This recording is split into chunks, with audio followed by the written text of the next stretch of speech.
Welcome back, Guardians. Okay, so I've made several other attempts this morning to try to articulate my state of mind when it comes to this game. Um, and really, this thumbnail, this title seems to match up as much as possible with how I feel about this game because I don't feel any burnout. I still want to play this game. I still want to engage in this game. I like the way my account looks. I like the way my character looks. I like the fact that it's a hunter, that I have my two exotic choices. This one is courtesy of my son, helping me out with some content.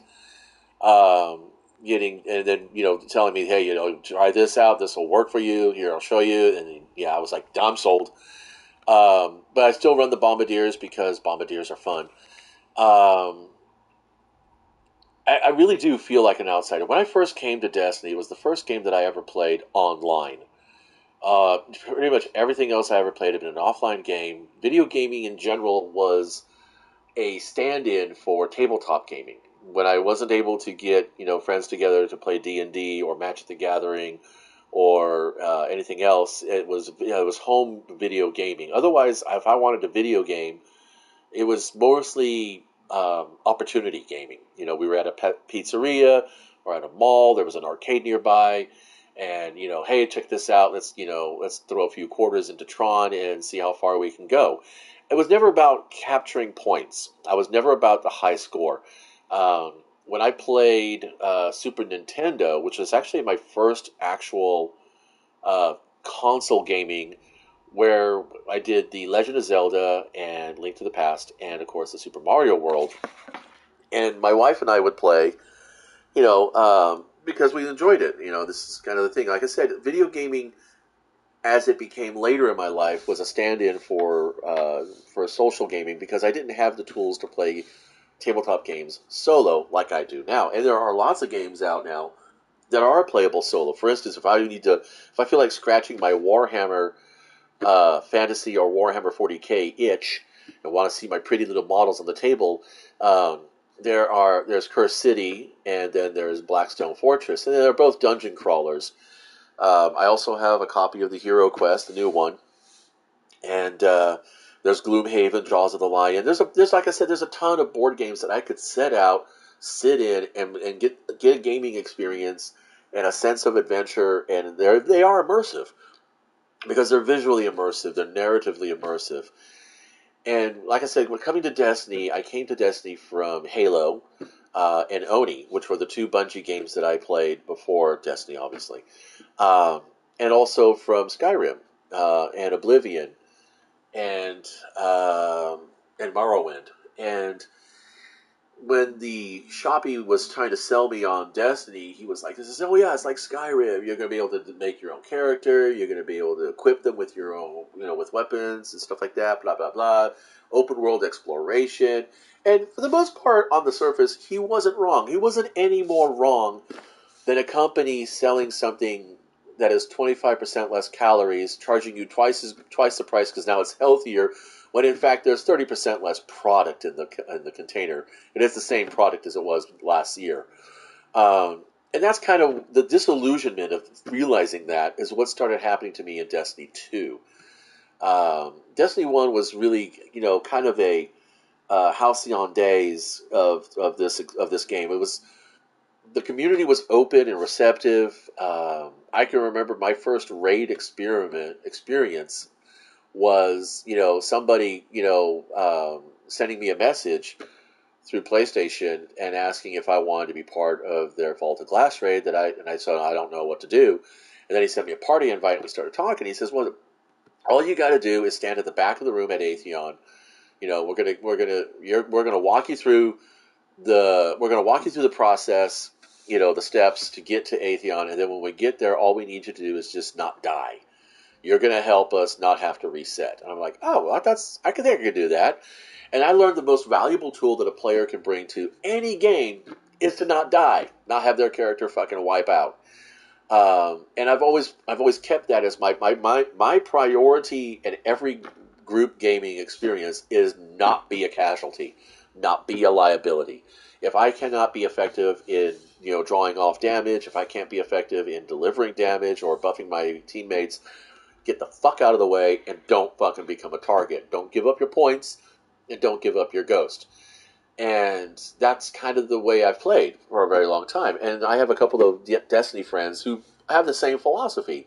In fact, one of them actually had it in his bio that not everybody wins by scoring the top of the board, kind of a situation. And it's like, seeing that kind of reminded me, it says, yeah, that's true. Because when I play games, I don't play to lose, I play to win, but I'm not concerned about where on the leaderboard I fell. And it wasn't ever a concern until, like, some of the exotic quests that came around in Destiny 1, where it's like, God damn it, I gotta fucking win this. I gotta fucking get top 3 in order to complete this bounty. And I started realizing just how toxic bounties really were. And that, especially if you have bounties that have to be cleared with other players involved. If there are bounties that you could do on your own, that's not a big deal. You could do them and you're happy. And then Destiny 2 came along and it was like, oh, not only do I have to clear bounties with other players and compete for those players, with those players for these kills and these objects and stuff, but now it's all about, making sure you get the final shot. And I'm like, I can't stand fucking playing those kinds of bounties. And when it started influencing my inventory as well. I mean, I own this because it's part of the 30th anniversary, but that's really all it is. It's a memento. That's all it is. I mean, Pardon Our Dust was kind of a meme for all of Destiny, and now in the early parts of Destiny 2, where they were constantly patching things, and there are still some things in here that need to be patched. But I mean, that's what game services are these days. They're no longer products that are put out complete and ready to play, with a few bugs that you can download to patch, like with Skyrim. There was a download you could do years later that allowed you to patch certain things, and then you can also download mods. No, it was Destiny was always a service. It was never a product. They never measured their success in units sold, but in players logged and hours spent. And that's the way mobile games are. That's the way app games are. It's a service game, and I never felt bad about that. I never felt like that was detracting from my experience with the game. But it did bring light to focus that I don't own anything in this game. Everything here is being leased or rented. And when they went free to play, it was like, okay, at least now they're admitting what kind of a game they are, because most app games are free to play. So in analysis, analyzing what I have going on here, and why I feel like such an outsider in the game, it's just it is a feeling of dysphoria that I am encountering. Like, I'm not feeling like I'm part of this situation anymore. Like, I mean, I have crafted weapons that I don't want, I don't like, I don't enjoy, and I don't feel like I should have to be a party to the problem with that. I don't like this rocket launcher. I'm close to finishing it. I'm not going to throw it away. And that's the thing. It's fucking. It's weird as shit. It's like the same reason why I still play the game is because I still like certain parts of the game. I still enjoy this game in some of its ways. It's just that a lot of its ways, I just don't fucking care. One way or the other. I have a very apathetic approach to it. And that alienation, that apathy, that dysphoria is just, it's permeating in the game. And it comes down to, I used to follow the lore. Lore drops were a big thing for me. I wanted I always bought the physical editions of the game and the collector's editions of the game up until the Europa expansion. I can't remember what that was. And I saw the price tag on the physical and what they were offering, and I was like, oh, I don't think so. Where is it?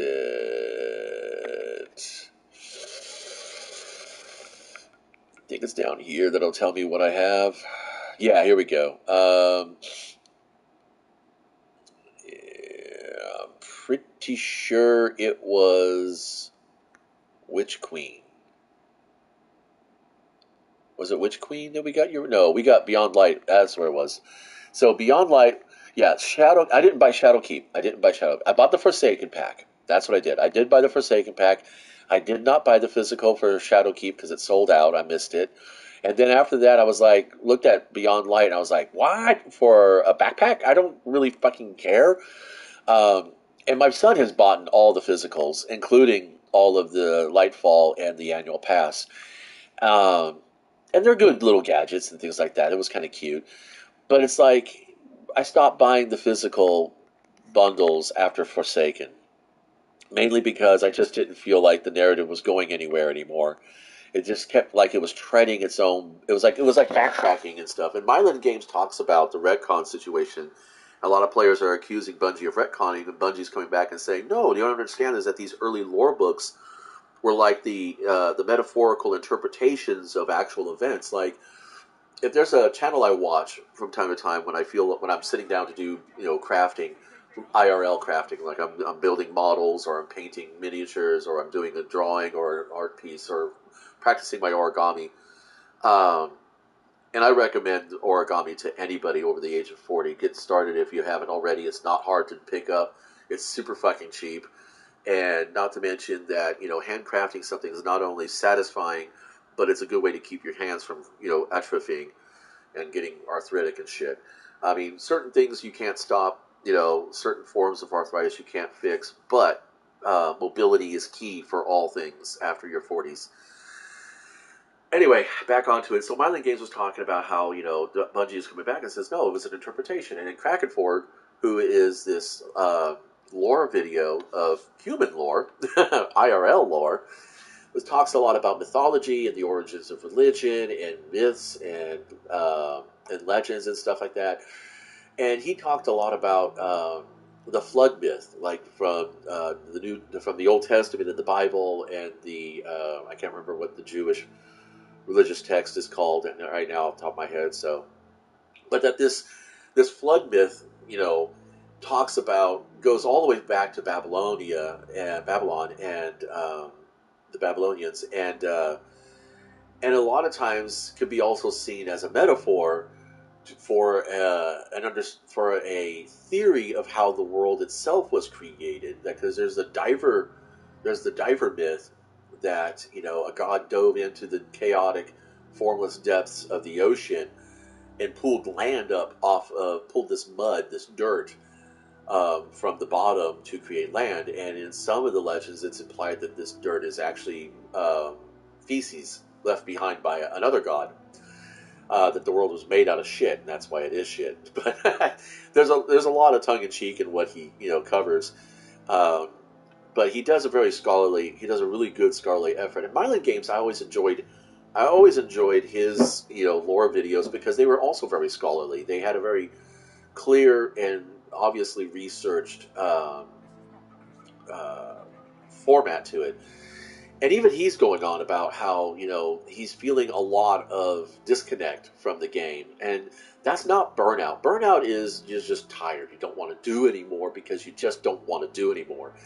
Whereas, like with Mylan and myself and a bunch of other people that I know who play this game, both personally and then vicariously through their channels, we all really still want to play this game. We all still really want to have fun in this game.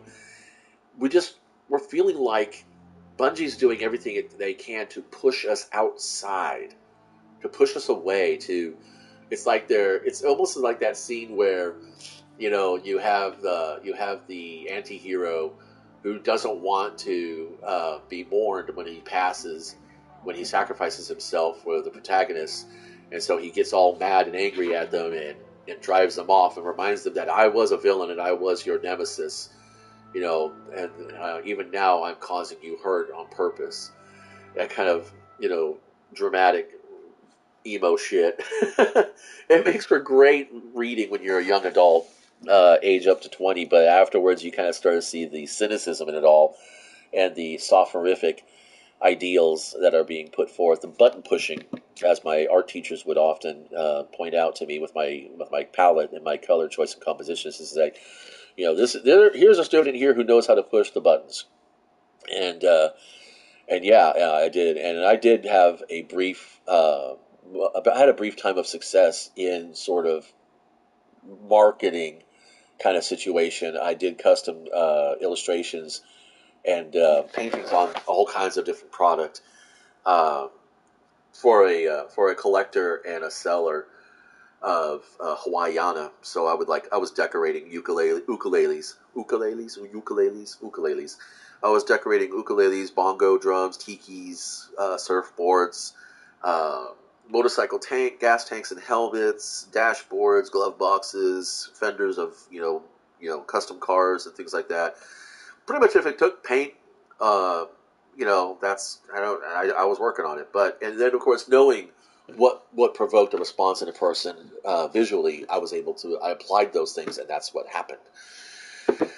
So basically, I can't really pinpoint specifically when I start feeling the pushing, the disconnect, not the disconnect, but the alienation, the feeling of othering. I think it was about the time when crossplay came in. I think that's about the time when I started feeling like I wasn't enough for the game. Is that weird? That is so sad. That is like bizarre. But that's the only way. It's like you feel like you're less than valued. That your time that you put in this game isn't as valued as the person who's actually dumping money into the annual pass, in spite of the fact that you've been in the game since its launch and you've done everything you can to to tell people, hey, it's you might not be happy with the content, but the game is actually really good, and there are many ways to enjoy this game, and it's true. You can fuck around with collecting all the shaders. I mean, at its core, Destiny is a collector game. It's a gotcha game. Um, but don't delude yourself about that. I mean, even in PvP, what are you doing in PvP? You're winning. You're trying to win as much as you can.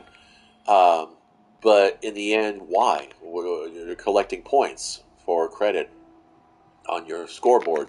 Bungie started putting in things like what did I do here? These little triumphs and things like that you can get. Um, and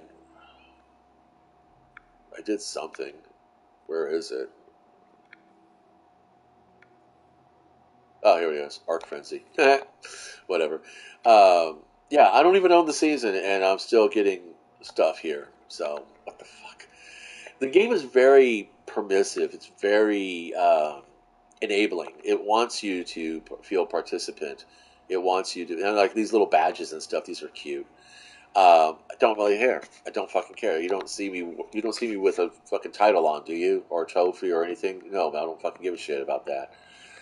Um, I play the game for the amusement, for the entertainment. I like the interactions, that I can create in the environment, and that's what I play for. And I'm not feeling like anything I'm doing in the game actually has any more relevance to my account than where I am right now. It's at the point where I've plateaued. Just imagine like if you're weight training in the gym and you reach a point where you're just not seeing any more gains, but you're not seeing any losses either. You're just kind of at a maintenance level. And that's the way the game feels for me right now. And I mean, the only thing that I'm actively chasing is I'm trying to complete the higher voltage quest here, so I can get the catalyst for the centrifuge, which is the seasonal weapon, and get the catalyst completed before the season's over. That's kind of like a personal goal that I set up for myself all the time. Now, Crucible and Gambit Winds give you 2 points. Nightfalls of higher value give you 2 points. And the game is like, yeah, I mean, I've been playing Gambit the last half a dozen matches or so. That's 6 matches in a day isn't a lot for me. It used to be I'd be like there all day. I'd be playing until dinner, honestly. And then after dinner, I'd be back on and playing again. I just don't do that anymore. But anyway, so there's I'm not really too concerned about the ornament for the Vanguard version of the Scout Rifle. I don't really like the Scout Rifle. It's basically a Dead Man's Tail, a legendary Dead Man's Tail, but without the nice aim assist to it. And it's very underwhelming, and that's really the kind of thing is that I'm feeling underwhelmed by the game, by the components of the game, and it's like there are moments where I can really feel a connection to it, and like I said, when they got rid of Io and Mars and Titan, I knew that they were. I knew what they were doing. I knew that they were going to be getting rid of those things because they were probably holding them off, like the Disney Corporation does. They vault things only to bring them back at an increased price. You know, to make it, to build on that FOMO, to make it feel like, hey, get it now or pay higher prices for it later. Um, all the little different shenanigans that Bungie was doing to market this game and sell its service kind of got on my ass a little bit. Plus, the constant, when there's problems with, the Destiny servers because of crossplay, because of peer-to-peer networking, because their engine is as old as Duke Nukem, and then they come right around and say, oh, it's your fault. Your internet is the problem. It's like, no, fuck your ass. No, dude, it's not. I mean, I do a speed test before I do Crucible, including Gambit. Um, and I used to do speed tests. I started doing speed tests towards the later half of Destiny 1 when we were doing things like the Crota's End and the Taken King and Wrath of the Machine, because the mechanics in those games were so fiddly that you could not risk lag. And, even Crota's End was like hella buggy. And it was funny as fuck because, I really don't want to do a PsyOps. No, I'm not going to do this. I'm not spending my time. Destiny doesn't want to value my effort and time in the game, so I'm not going to value their effort or time in the game. I'm not going to fucking be participant to a fucking PsyOps. I think the fucking Battlegrounds should stay in the season activity arena and then be rotated out. I hate the fact that shit has even found its way into the Nightfall. It is so fucking bloated. It's just bullshit.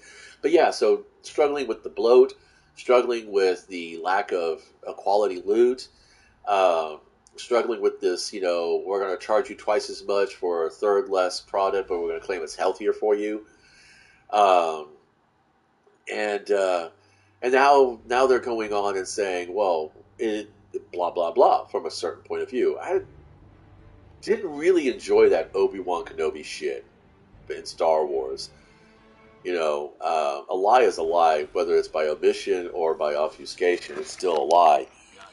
And I think that's really what it's coming down to, is that the Destiny players who are invested in the lore are now starting to feel like we're being lied to. But at the same token, I can see where some of the books written by the more older... Why are you spamming him? What the fuck is the problem, bro? You guys better be a fire team. Nope, never mind. Fuck me. So yeah, I get it when some players are complaining about this retconning, and yet Bungie's coming back and saying, no, it's not. It's just the story being retold from another point of view. And that's true. I mean, you could do that. I mean, shit, history's written from the perspective of the victors, and if the Hive think they're winning, they can write whatever the fuck they want.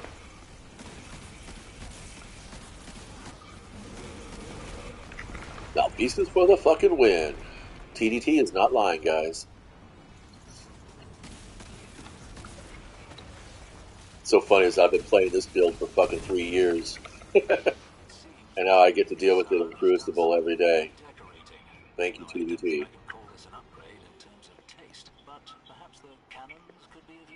Whee. I mean, I don't even mind the fact that they've taken a couple of our speed-runnable strikes, like the Arms Dealer and Full of Darkness. I can't remember what it's called. And added all the little extra steps and areas. That's fine. I mean, I get it. They want all the strikes, Vanguard operations to take no less than 12 minutes. I say challenge accepted. I bet I can put together a team that can get it done in less than 8. Maybe not this team. It is not unlikely this new Zon is a successor who has taken up the mantle. Regardless, he must be stopped.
Yay, more guns. I've instructed the scions to aid you. Still say, if they got rid of the leaderboards, would anybody still be PvP?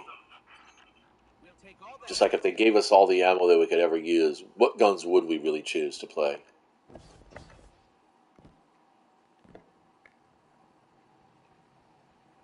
And if they got rid of crossplay, would this game still survive on PlayStation? Or Xbox? Or PC? I just don't like crossplay. I can't trust it.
I could have sworn that grenade was magnetic.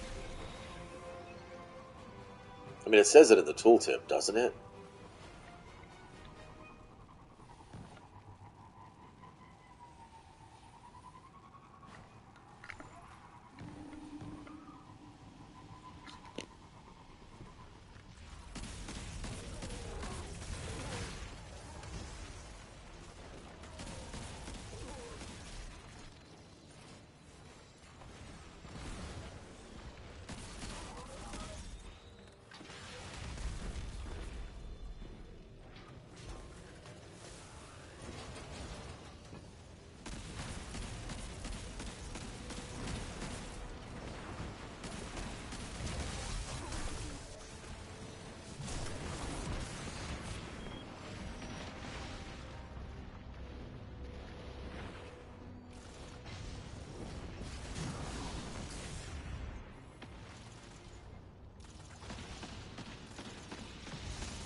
One thing that I've always disliked about the gunplay in Destiny is that you slow down when you go to reload. I don't know about anybody else, but I could swap a fucking 9 mag on the run pretty damn easily.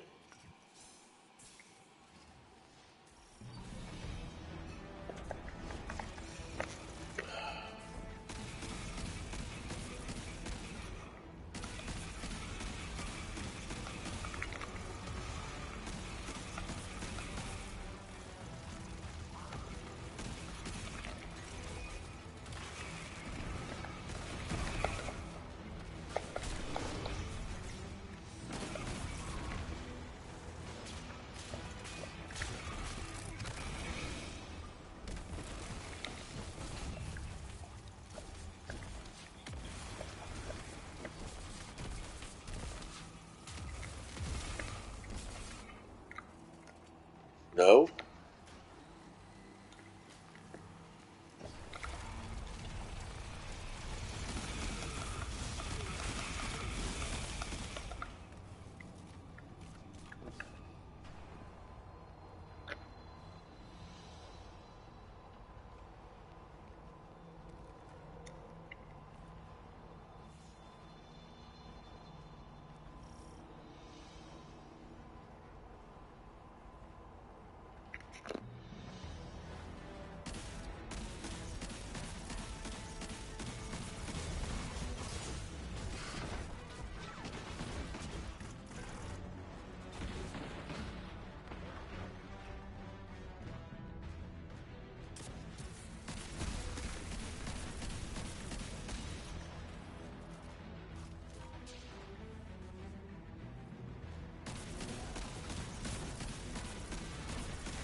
Hydra do. There's an old Earth mythological creature that Never mind. You would do well to leave your hide site to better understand our enemies. I'll do that. Wow, we got she-splained by Kaito. Yay, feminism.